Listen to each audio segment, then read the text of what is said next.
Bienvenue à tous qui regardez cette nouvelle vidéo consacrée à la Toussaint, donc bonne fête de Toussaint, mais surtout à l'Église. En fait, les deux vont de pair, l'Église et les saints. Alors, j'ai beaucoup de remarques en disant oui, mais vous dites toujours venez dans la Sainte Église catholique, bienvenue dans la Sainte Église catholique, faites-vous membre de la Sainte Église catholique et sainte, ça pose un problème. Alors, je me propose de voir avec vous quels sont les tenants et aboutissants de l'Église. Alors, l'Église, c'est quoi? Étymologiquement, l'Église vient de ecclésia, un mot grec qui veut dire assemblée et une assemblée convoquée. Alors, cette assemblée, c'est qui? Eh bien, ce sont tous les chrétiens catholiques qui se réunissent dans, eh bien, je ne vous le fais pas dire, dans une église, dans un bâtiment qu'on appelle une église où tout le monde est convoqué. Alors, convoqué par qui? Eh bien, convoqué par Dieu, par Jésus. Donc, c'est Jésus qui vous convoque tous les dimanches, et c'est obligatoire pour un chrétien catholique d'aller tous les dimanches à la messe, comme pour les grandes fêtes, dont la Toussaint, Noël, Pâques, Assomption, etc. Ce sont des fêtes obligatoires, et donc le dimanche, ce jour de fête, on doit aller à la messe, à l'église. Donc, c'est Jésus qui nous convoque à l'église, à la messe. Et cette convocation, eh bien, vous y répondez. Alors, vous croyez que c'est vous qui vous dites « Ah ben, je vais aller à l'église maintenant, je prends la décision d'aller à l'église ». Mais en fait, c'est tout à fait une réponse spirituelle à une convocation qui est faite par Jésus. Donc ça, c'est le premier point. Alors, cette assemblée, on l'appelle aussi le corps mystique du Christ. Alors, l'église, c'est le corps mystique du Christ. Alors vous voyez mon corps, là, j'ai une tête, j'ai des mains, des bras, des doigts, etc. Le reste, vous ne voyez pas. Mais bon, j'ai des jambes, voilà. Eh bien, Jésus, c'est la tête de l'Église. Et les fidèles, nous, les chrétiens catholiques, qui allons à la messe, qui faisons partie de l'Église, nous sommes les membres de ce corps mystique. Alors, pourquoi mystique? Eh bien, il faut se rappeler une des vidéos que j'avais faites à l'époque. Comment est constitué un homme? Comment moi je suis constitué? Vous me regardez, là je suis un être humain, j'ai un corps, mais j'ai aussi un esprit et j'ai une âme. Voilà. Et le côté mystique de ma personne est plus focalisé sur mon âme. Et donc, tout chrétien catholique baptisé a l'espérance de rejoindre et de se fondre dans l'amour de Dieu, donc en Dieu, et donc de se retrouver une âme, de retrouver son âme qui va épouser euh, la personne de Dieu. Donc nous sommes l'époux aussi de Jésus. L'Église est l'épouse du Christ. Nous sommes, tous les hommes rassemblés, toutes les âmes rassemblées, nous sommes l'épouse du Christ qui est notre époux. Alors ça peut paraître un petit peu bizarre, mais je vous propose cette petite métaphore. Eh bien, Dieu, c'est comme un immense océan d'or pur, le plus précieux. Et de ce corps pur sont sortis les hommes. D'abord, il y a eu deux espèces de gouttes d'or pur qui sont sorties, qui étaient Adam et Ève, qui malheureusement, vous le savez maintenant, ont été corrompus par Satan et qui sont devenus des petites gouttes de rouille. Et évidemment, comme nous sortons d'Adam et Ève, eh bien, nous sommes tous des petites gouttes de rouille, mais heureusement, il y a eu le baptême, et ce baptême a nettoyé cette rouille originelle, mais il en reste encore la trace. Ce qui nous incite parfois eh bien, à plutôt choisir de devenir de la rouille, plutôt que de tendre vers l'or pur. Et tout chrétien veut absolument devenir de l'or pur, comme Jésus est de l'or pur, comme Dieu lui-même est de l'or pur, l'amour infini. Voilà. Donc nous sommes enfants de Dieu, nous sommes l'épouse du Christ, nous sommes les membres d'un corps mystique et saint. Alors maintenant, pourquoi saint? Eh bien parce que la tête, Jésus, est saint. Ben, vous le savez, il y a deux êtres au monde qui n'ont jamais péché, qui sont la Sainte Vierge Marie, Immaculée Conception, et Jésus, qui est fils de Dieu, qui n'a jamais péché, qui est la victime parfaite expiatoire pour nos péchés à nous, hommes. Et de la tête découle après le corps. Alors, le corps, lui, évidemment, il n'est pas parfait. mais il tend à être parfait. Alors aujourd'hui, on célèbre la Toussaint. Alors la Toussaint, c'est quoi? On célèbre tous les saints. Et un saint, c'est quoi? Eh bien, un jour, le prêtre de ma paroisse, Édouard Marot, que je salue d'ailleurs dans cette vidéo, m'a dit, tu sais, David, un saint, c'est un pécheur qui se sait pardonner. Voilà. Eh bien, l'Église, elle est constituée de pécheurs, mais qui se savent pardonner. Exactement. Donc effectivement, l'Église n'est pas parfaite, mais elle tend vers cette perfection toujours. Alors, l'Église est aussi catholique, et catholique, ça veut dire quoi? Eh bien, ça veut dire universel. Donc, cette Église, elle est ouverte à tout le monde. Quand on dit, oui, mais les catholiques, mais en fait, les catholiques, ça devrait être tout le monde. En fait, l'Église est ouverte à tous les hommes de bonne volonté, c'est ce qu'on dit. Tous les hommes qui veulent faire partie de ce corps mystique du Christ et qui veulent tendre à cette perfection d'un jour rejoindre Dieu au ciel. Voilà.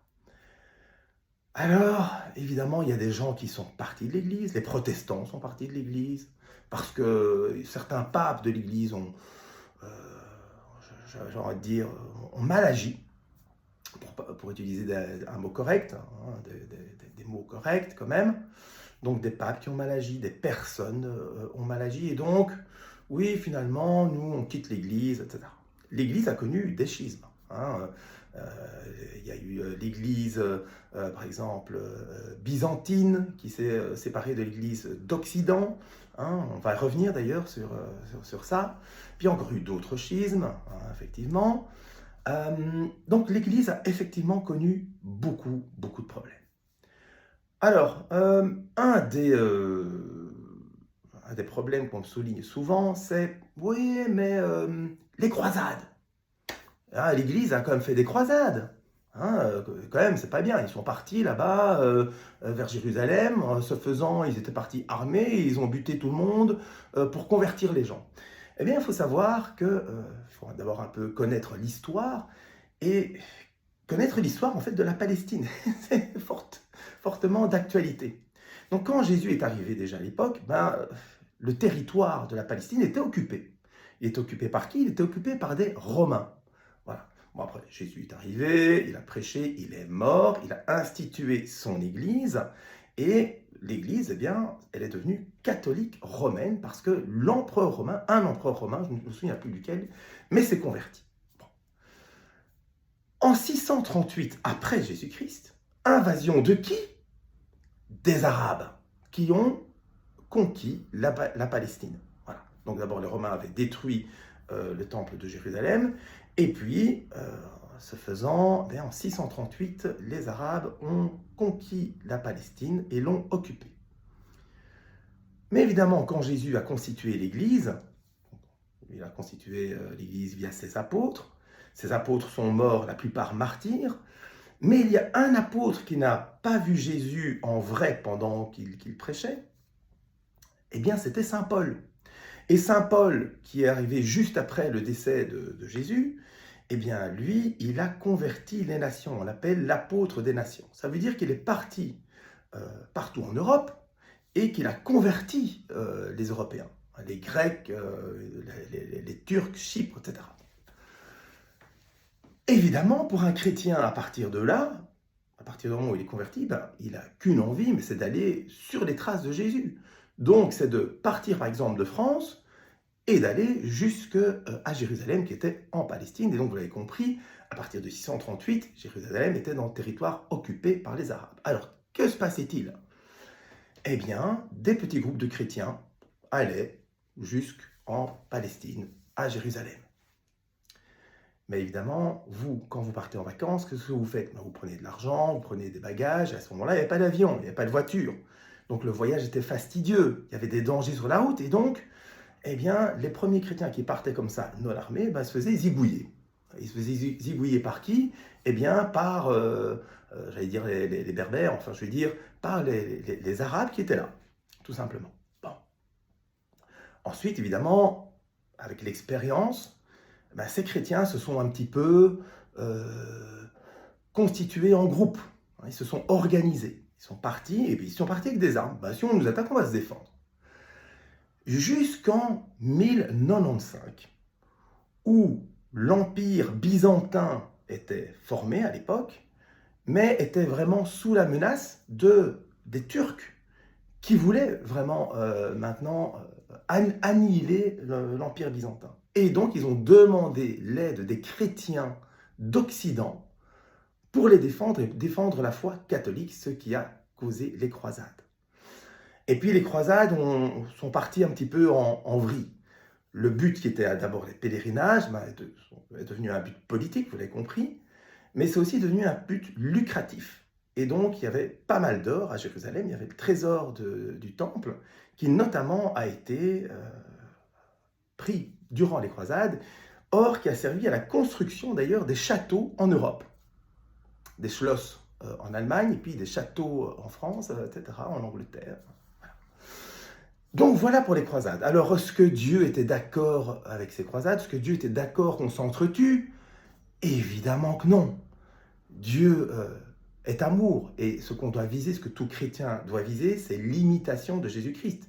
Jésus-Christ, victime, je vous le disais, expiatoire parfaite, parce qu'il n'a commis aucun péché, il n'a tué personne, et pourtant il est mort. Eh bien, c'est ce qu'on devrait imiter nous-mêmes. Donc les croisades, ou les gens qui partaient en croisade dans l'esprit de tuer, dans l'esprit politique en tout cas, et lucratif, c'était complètement à côté de la plaque. Maintenant, quelqu'un qui part en vacances, si vous partez en vacances, vous faites agresser, et que vous avez de quoi vous défendre, eh bien, vous allez certainement vous défendre.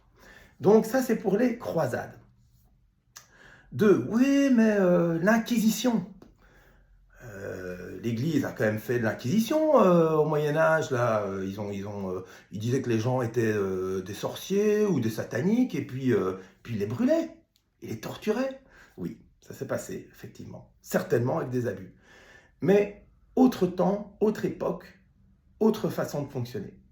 Dans le Moyen-Âge, eh bien, il y avait beaucoup de phénomènes surnaturels. Et je crois que l'Église, ça c'est un point de vue personnel, mais je crois que l'Église devait vraiment, à un moment donné, eh bien, s'organiser pour lutter contre ces sataniques, ces sorciers. Et donc, c'était parfois un peu extrême. Et donc, l'Inquisition, c'était d'abord ça. L'Inquisition, c'était pas pour tuer les gens, pour les brûler. Je crois que ça, c'était vraiment l'extrême dans l'Église, mais c'était simplement aussi pour bien distinguer les gens qui étaient de mauvaises mœurs, parce que l'Église et l'État étaient très soudés à ce moment-là. Et donc, il fallait bien juger. L'État qui était l'Église devait quand même bien juger les personnes qui partaient aussi, elles, en vrille. Et ça se faisait via l'Inquisition. Est-ce que Jésus aimait l'Inquisition? Est-ce que Jésus aimait la torture? Est-ce qu'il aimait les bûchers? Je vous rappelle que Jeanne d'Arc elle-même a été sur un bûcher. Est-ce que Jésus aimait ça? Non, bien sûr. Mais voilà, l'Église constituée d'hommes imparfaits, pécheurs, pardonnés. Bon. 3e point. Ouais, mais bon, d'accord, mais les prêtres pédophiles. Regardez, chez vous en Belgique, il y a le Monseigneur Van Gelu, un évêque flamand. Lui, il a été pédophile, alors on l'a su que très tard, donc maintenant les faits sont prescrits, donc on ne sait même plus le condamner, et il est toujours évêque, et il est toujours là, et c'est un scandale.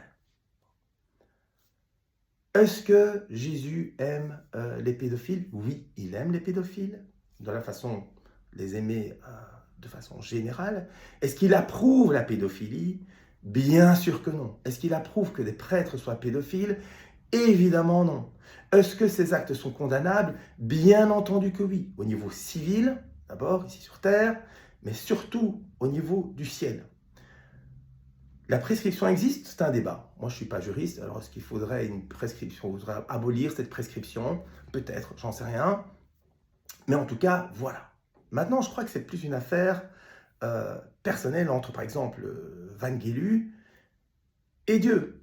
Alors vous allez me dire, ouais, mais ça c'est facile, il y a quand même des victimes qui sont là, il y a quand même des gens qui ont souffert. Ah ben oui. Van Gelu, même s'il se convertit maintenant, même s'il regrette ses agissements, il pourra jamais rembourser complètement toutes les victimes et réparer les dommages, surtout psychologiques, que ces victimes ont. Alors, il n'y a pas que lui, il y en a plein d'autres. Et oui, il y a plein de prêtres pédophiles. Et d'ailleurs, on en a fait la lumière. J'ai été voir encore avec mon épouse il y a quelques années un film là-dessus. Aux États-Unis, on avait débusqué vraiment une cohorte de prêtres comme ça, pédophiles, etc. Et c'est très triste. et la lumière est faite dessus. Et il y a certainement encore des choses qui vont sortir là-dessus, et c'est fort dommageable pour l'Église, mais le premier qui en souffre, c'est Jésus. Parce que Jésus dit dans les évangiles, ce que vous faites au plus petit des miens, c'est à moi que vous les faites. Dans le sens positif, mais aussi dans le sens négatif.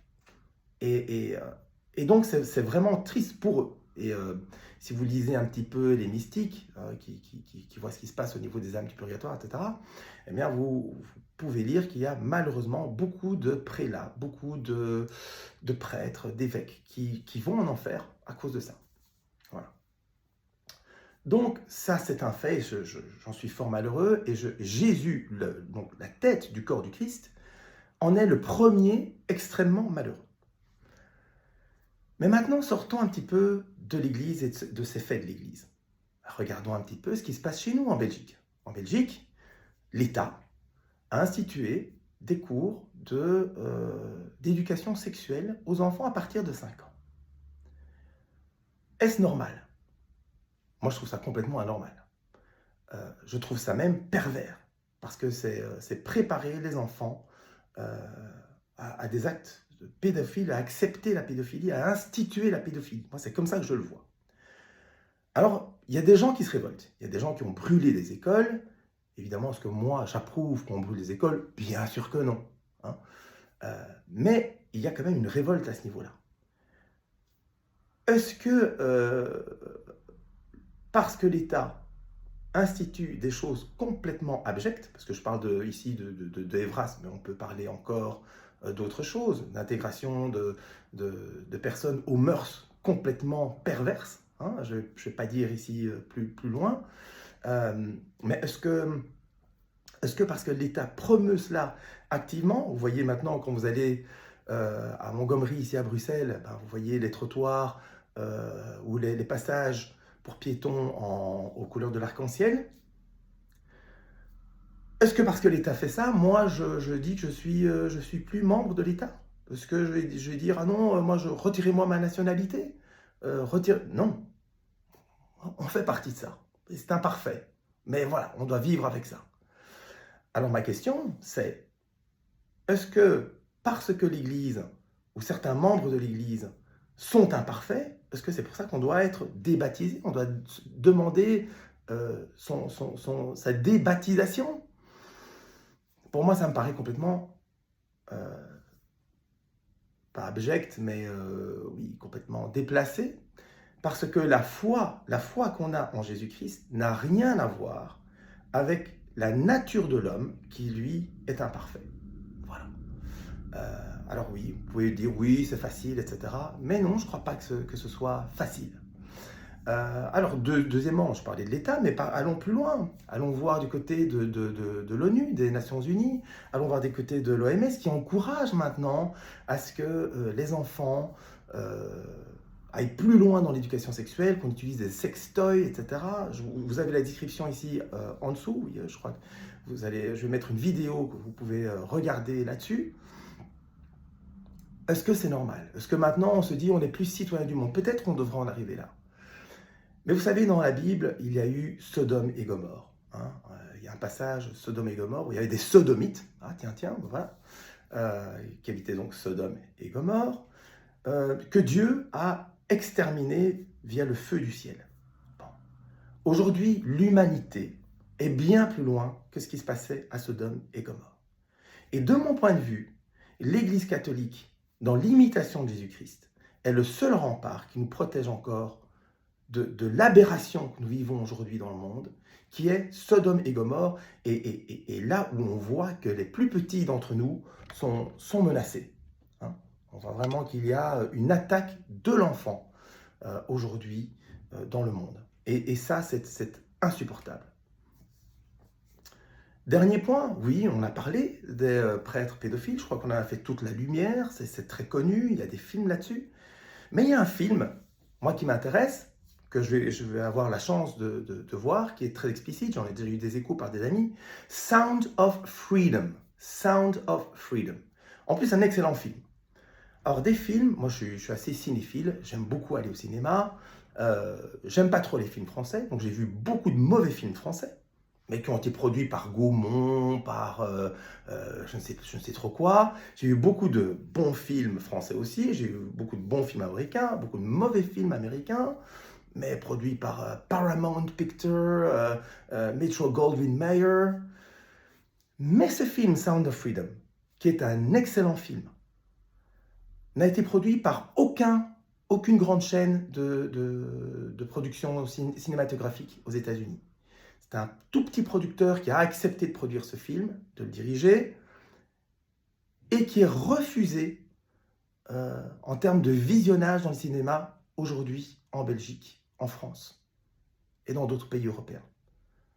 Ah, mais pourquoi ça traite de quoi, ça, Sound of Freedom? Eh bien, ça traite des réseaux pédophiles dans le monde. Voilà. Des horreurs qu'on fait aux enfants. Là, je vous ai parlé de Evras, hein, nouvelle éducation sexuelle décrétée par le gouvernement de gauche en Belgique, un gouvernement socialiste, je suis désolé, mais voilà, on vit dans un gouvernement à majorité socialiste, donc sans foi ni loi, je regrette de le dire, mais c'est comme ça. Mais par contre, Sound of Freedom, qui raconte l'histoire des enfants qui sont massacrés dans des rites sataniques, de personnes très haut placées dans l'État, via la franc-maçonnerie, parce qu'il faut le dire, il faut dire les choses, voilà. Ça, on n'en parle pas. Ah, ça, on va étouffer. Ah non. Donc l'Église, hein, dont la tête est notre Seigneur Jésus-Christ, ah ben là, tous les défauts, on va le sortir, et l'Église est riche, et l'Église, ils font des massacres, ce sont des pédophiles, etc. Ils font des massacres lors des croisades, il y a l'Inquisition, ah oui, ça, on va y aller. Mais ce que l'État fait aujourd'hui, ah ben ça, on n'en parle pas. Et ma question chez vous, est-ce que vous faites des recherches? Est-ce que vous allez voir? Est-ce que vous êtes vraiment objectif par rapport à ce qui se passe dans l'État? Et si vous trouvez, est-ce que vous allez tout d'un coup vous mettre hors du système? Ah ben non. Et pourquoi? Parce que ça c'est plus facile de se taire, de bien rester dans le système, de ne pas faire son due diligence, de ne pas faire de recherche, parce qu'on a tous nos acquis sociaux, à notre travail, etc., etc. Voilà. Donc ça, c'est un dernier point que je voulais aborder avec vous par rapport à l'Église. Je crois que, personnellement, c'est très subjectif ce que je vais dire, mais c'est facile de dire que l'Église est imparfaite, mais comme ça, on peut rester hors de l'Église. Et quand on reste hors de l'Église, eh bien, on reste hors des exigences de l'amour. Et là, vous allez me dire, ah mais oui, mais non, mais moi je suis une personne très bien, mais je participe à des organisations, j'aide les pauvres, je fais les restos du cœur, ma voisine, il manque quelque chose, je vais l'aider, etc. Donc moi, je suis très bien. Eh bien, vous savez, l'évangile de dimanche dernier, c'était quels sont les deux préceptes majeurs chez les Juifs et chez les catholiques d'ailleurs. Et on pose la question à Jésus parce qu'il y a plusieurs préceptes chez les Juifs, je crois qu'il y en a 613 dans l'Ancien Testament, et donc on demandait à Jésus, mais c'est quoi les deux préceptes majeurs, le précepte majeur qu'il faut respecter? Évidemment, comme ils sont tous importants, c'était évidemment pour challenger Jésus. Et Jésus, il dit, eh bien le précepte le plus important, c'est tu n'auras qu'un seul Dieu que tu aimeras de tout ton cœur, de toute ton âme et de toutes tes forces. Et le deuxième qui lui est similaire, tu aimeras le prochain comme toi-même. Alors, vous pouvez vous dire, oh, mais moi j'aime tout le monde, moi j'aime mon prochain, je respecte complètement ça. Eh bien, allez voir maintenant le décalogue, on a parlé du décalogue, les 10 commandements de Dieu, et examinez ce que vous êtes, vous, par rapport à ces 10 commandements de Dieu, par exemple. Tu devras respecter ton père et ta mère. Tu n'envieras pas. Tu ne commettras pas d'adultère. Tu ne voleras pas. Tu ne tueras pas. Ah bon? Mais pour l'instant, je suis désolé de le dire, mais on vit dans quoi? On vit dans un monde où l'avortement est roi. Ah oui? Et l'avortement, c'est tuer un être vivant dans le ventre de sa mère. Alors oui, je sais, je comprends, oui, mais il y a eu des viols, des filles qui se font violer, etc. On ne peut pas juger les gens qui avortent. Et l'Église ne juge pas les gens qui avortent.